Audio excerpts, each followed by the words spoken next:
I'm Rick Hertzig, and I play Glenn. Why are you here? What do you mean? I'm always here. No, why are you here? Because that guy's sitting on my bench. Can't you ask him to move? He paid. I pay. You're on a tab. Glenn is a writer. He's an aspiring writer. I think it's the only thing we know for sure about Glenn. Hey, Stretch. Who is that guy? He's always in here, scrawling in that notebook. That may be a good point to make, that he's writing about what he sees, which is not necessarily what everyone else sees or what exactly is happening around him. I think he puts his own slant on what he sees and sort of interprets it through his own eyes. Okay, so I know you two have been reading my notebook. No. Every time I go to the bathroom, I come back and my stuff is obviously tampered with. Yeah, so what'd you think of it? I thought it was really good. No, come on, like But you it's totally very understood. good. I didn't like friggin' Allison. Leo's an idiot, and you're totally in love with her. I get it. I get you. I get you. Everything I write is a metaphor in some respects. I think Glenn and Caroline have always gotten along from the start pretty well. There was always a little,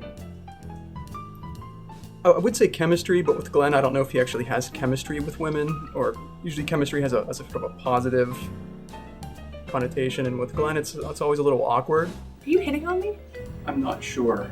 But I think from the first time he actually met her, he saw something that he liked there, and since then they've sort of developed a friendship, and he clearly respects her and respects her opinion. I want you to read it. Why? Because I trust you. You have good taste. You'll tell me whether it's any good, whether I should keep going or just scrap it all and get a real job. I thought you had a real job. That's another story. What's the relationship between Glenn and Deirdre? What relationship between Glenn and Deirdre? So why'd you try to quit anyway? Where did you get the $400 for your tab? Come on, if I told you that, it would ruin all that mystery between us, right? And that's clearly all we have. That and the flashlight. As far as I'm concerned, there is no relationship between Glenn and Deirdre at this point. I think at one point Glenn was a little infatuated with Deirdre, but I think that's come to an end. Maybe. What happened to your little box? It's got little holes in it so the logic can seep out. I think Glenn sees himself as a little bit of a big brother, sort of a guiding force. I'm supposed to meet a girl here. And so I decided, Affogato, what could be safer? True.